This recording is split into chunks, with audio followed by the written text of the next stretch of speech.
our next speaker. So, ladies and gentlemen, please welcome her Associate Professor Dr. Zile Uma from Institute of Basic Medical Sciences, Cyber Medical University, Peshawar. Please have a big round of applause for her. I don't know what the time is. Can you tell me the time? बहुत unfair होता होगा ना So I'm really sorry कि आपने नमाज और आपका खाना ऐसे चला जाएगा. I'll try to keep it as short as possible and as interesting as I can. So the topic that I wanted to discuss today कि हमने neuroscience और brain के बारे में बात कर रहे थे. There is a word of neuroscience जो कि इसमें बहुत सी different चीजें हैं. सुबह से आपने बहुत सी चीजें सुन भी ली हैं. The hard problems and the soft problems and intricacies of what it is. So what I want to show you today is the work that we've done till today in the various aspects of neuroscience. I'm just going to give you glimpses of it, just bits and pieces of it, what is the possibilities, and then we will wind it up. So as you know that neuroscience के beginning actually कहाँ से मिली, तो कहाँ ये diagram बनाई थी. So you made this diagram.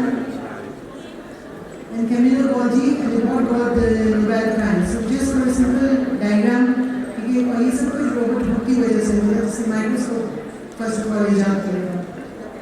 तो neurons हमें पता है बिल्डिंग ब्लॉक्स हैं हमारे ब्रेन के, हमारे सेंट्रल नर्वस सिस्टम के.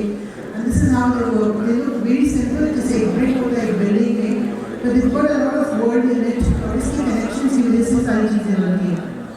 So there are different pathways. The pathway that I studied was the spinal reticular pathway. Now we know the spinal thalamic pathway, the spinal cerebellar, and spinal reticular is a bit unknown case. These cases still explored की जा रही है. So we did a lot of work and we found out जिस तरीके से क्या methodology again, a lot of the work has been published and we can have a look at that. So what we wanted to do is एक simple neuron पे आपको कैसे पता चलता है कि इसके ऊपर input क्या आ रहा है, excitatory है कि inhibitory है. How do you know that if something is being excited? एक physiology का point of view है जिसमें कि आपको actual potentials नजर आते हैं, आपको पता चलता है कि ये excited है. But right now sitting in this hall at this moment, what neurons आपकी किस चीज़ पे क्या चीज़ जा रही है? तो अगर आप देखें तो this is the and these dots, these are immunofluorescent images. So these dots on them, these indicate the synapses that are happening here. So the context and synapses हमें control ज़्यादा समझना. So what you can see is this is a label cell. This has got BGLU2 on it, and this has got BGLU1 on it, and this is a merged label. So what does it mean? Excitatory input हमारी brain is other इन दो चीजों से इस्तेमाल कर रहे हैं. So we do transporters 1 and 2.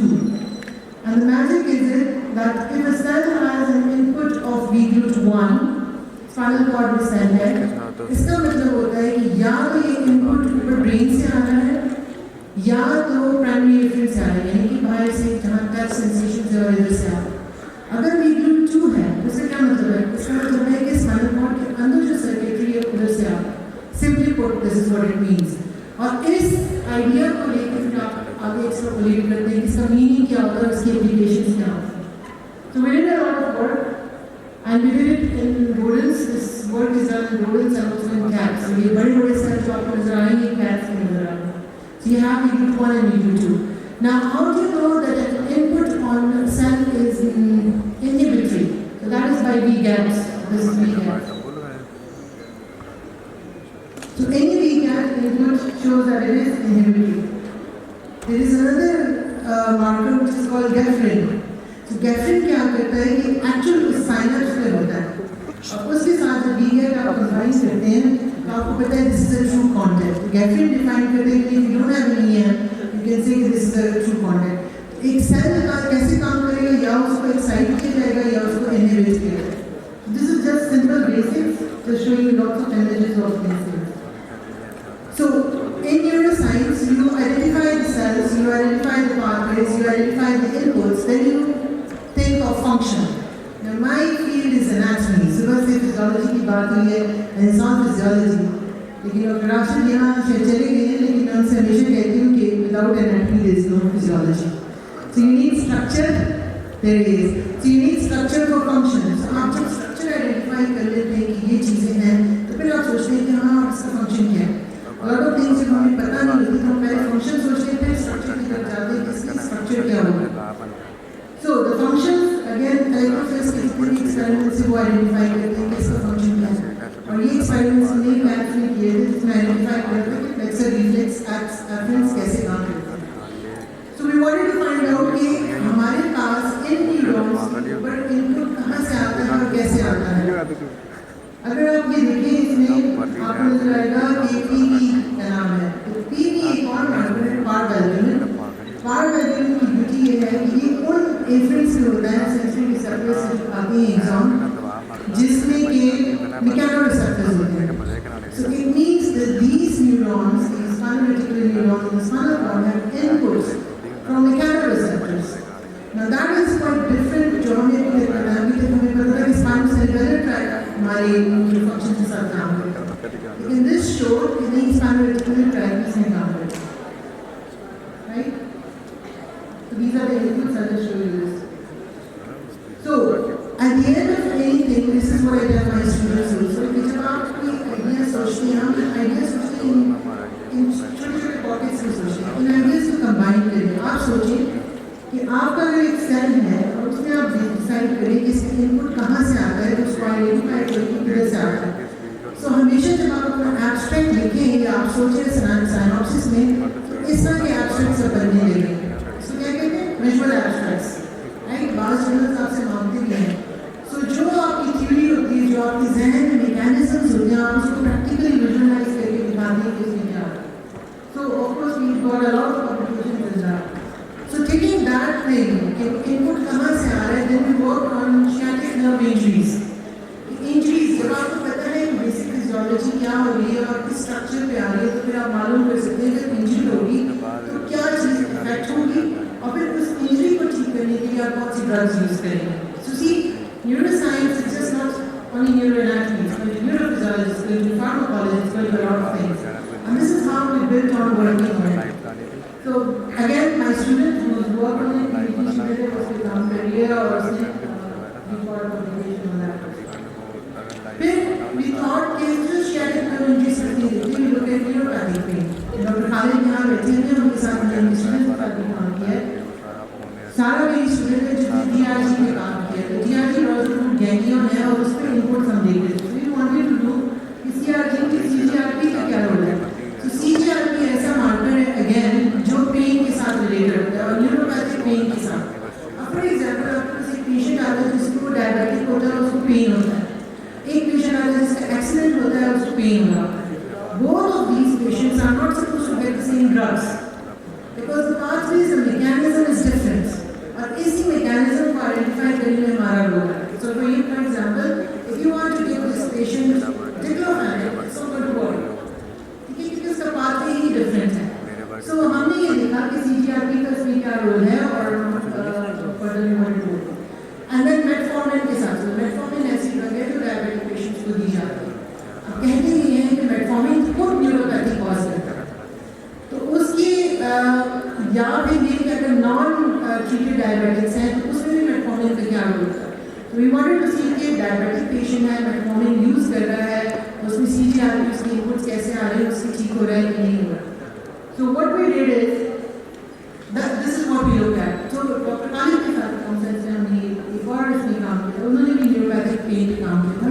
ये neuropathic pain different है.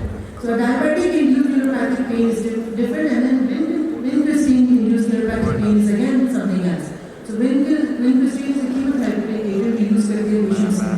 और हमारे बहुत से allopathic drugs ऐसे होते हैं जो कि आपके में patients बीमारी की वजह से नहीं मरता, लेकिन दवाइयों से मरता है या उसको ज़्यादा प्रॉब्लम होती है कि उसके साइड इफेक्ट्स इतने सीवियर होते हैं. So we wanted to look कि इसका क्या mechanism है. So we found out that there were different mechanisms of these also, and then looked at different ways and means or different chemicals of releasing So इसमें बात आती है drug repurposing. A lot of our drugs that are already available, we can use them in a lot of things. So COVID का जो era था वो सबसे बड़ा इसका था. No one knew how to treat COVID. So COVID में उन्होंने कहा कि एंटीबायोटिक यूज करो. किसी ने आप एंटीबायोटिक यूज़ करो। फिर वो एक बूटी आई थी, आई डोंट नो अगर आप लोगों ने यूज़ की हो क्या, वो एक बूटी थी, उसका नाम मुझे याद नहीं है, लेकिन उन लोगों ने उसको बाल उसको किया है, क्योंकि उस बूटी का नुकसान ये था कि if you drink too much, you get dehydrated, you get diarrhea. So a lot of patients ended up in hospitals not because of COVID, but because of the diarrhea that was caused by that other medicine that they were using. तो drug repurposing में जो आपके पास already available drugs हैं, उसमें हमने काम किया। ये एक्सपेरिमेंट मेरा जो हम static nerve injury पे काम कर रहे थे, PhD student में एक graduate है। तो pirfenidine जो है, it's an anti-fibrotic, scars जो है ना आपकी body में काम करते हैं। So it's been used in many diseases, ये scars को भी use करते हैं। हमने कहा कि static nerve injury होती है, अगर आपकी spinal cord की injury होती है, इंजरी हो जाती है तो उसमें हीलिंग होती है, हीलिंग के लिए फाइब्रोसिस होती है। अब फाइब्रोसिस से स्कार बनता है। फाइब्रोसिस जो है वो एक्चुअल टिश्यू नहीं होता जो कि आपको हेल्प करेगा टू रिपेयर दैट, वो एक ऐसी जगह बना लेगा, गंदा सा स्कार बना लेगा जिसकी वजह से हीलिंग प्रोसेस स्टार्ट हो जाएगा। सो वी वांटेड टू सी कि फाइब्रोसिस को अगर स्टॉप कर दें तो क्या वो एक्सॉन्स की रीजनरेशन हो सकती है कि नहीं। तो we looked at GFAP for fibrosis, और आप देख सकते हैं थर्ड स्लाइड में, the fibrosis has decreased. Then we looked at GAP43 for example spotting, and we see that spotting has increased. That's a good point. But when we looked at neuronal cell bodies, hardly any. Actual bodies नहीं होती, लेकिन उसकी zonal spotting होती है. That is one thing people are looking into. अगर static nerve injury हो, अगर cell bodies भी ना increase हो, तो maybe क्योंकि zonal spotting से इतना हो जाए, re-synapses नए circuits बना सके ताकि वो उसको recovery कर सके। So these are the complications that we have. And then the environment affects brain plasticity क्या है? Brain has the ability to mold itself. और education में बहुत ज़्यादा use होता है। So what we looked into is we did two projects. We looked into mixed reality, virtual realities नहीं है कि brain को fool करना into different things. How to learn and relearn and unlearn things. So I'll give you an example. मेरे professor थे when I was working as doing my training in general surgery. Laparoscopic surgery उस वक्त नहीं आई थी. Laparoscopic cholecystectomy भी नहीं आई थी. हमारे जो बहुत senior professors होते थे, they had hard time getting used to laparoscopic surgery. अगर आपने laparoscopic surgery देखी हो तो ऐसा नहीं जैसे कोई वीडियो गेम खेल रहा है, आपके हाथ में कंट्रोल्स हैं और आप उसको खेल रहे हैं। सो क्या रीज़न था कि जो बिल्कुल नया बच्चा था उसको आप लेप्रोस्कोप पकड़ा दें, वो ऐसे फौरन चीज़ें उठा के काट दें। जो हमारे सीनियर एक्सपीरियंस सर्जन थे उनको मुश्किल हो गई। तो that is how the brain is made, वो आप उसको लर्न करते हैं, रीलर्न करते हैं new things. So we did इसको personalized medicine मैंने लिखा है इसमें a bit of stem cells. We worked on primary brain tumors in patients, cancer patients. हमने brain tumor cells लिए, उनसे stem cells लिए और अपनी cell lines generate की। उन cell lines को generate करने के लिए फिर what we wanted to look is इसकी treatment के लिए, क्योंकि हर brain tumor जो होता है, हर tumor जो होता है वो different होता है। कभी-कभी आपको chemotherapy agent choose करते हैं, वो काम करता है और दूसरे वाले को नहीं काम करता। So this is what we were going to do. So this is just a bit of what stem cells are. I'm not going to bore you with this. It's क्या होता है और क्या नहीं होता. If you want, you can look at the slides later. But I'll just come to this. So sir, जिसमें बात करते हैं CD वाली बात और CD133 और basal cells, we did all that. So ये हमारे cells थे, इसमें हमने cells किए थे और उसके tissues था उसके ऊपर भी किया था. उसमें CD133 and substitute images, and we found that there are a lot of tissues expressed now. ठीक है ना, और ये tissues भी किया. So these are the different tumor types that we work with. I think that's an appreciation. I think that is an appreciation. Right? So I'll just mention. So this was what we did on the. We worked on angiotensin II receptor 1 for treatment of these patients. In conclusion, it's fascinating, rapidly advancing, so we need to explore it further. So what should we do now? ये सारी कहानी बताने का मकसद ये था कि we think a lot and we do a lot of work in a lifetime. जिंदगी एक fast you have a specific lifestyle.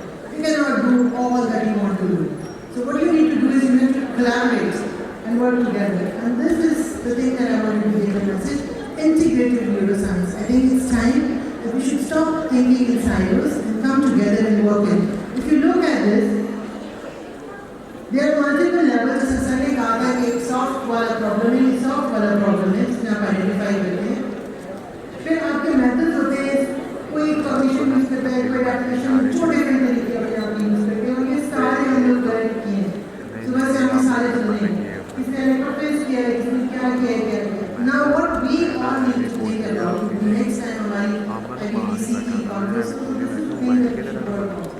Solutions to the integration problem, and this is where mathematics databases, big databases and AI come in, and how we work together and come together.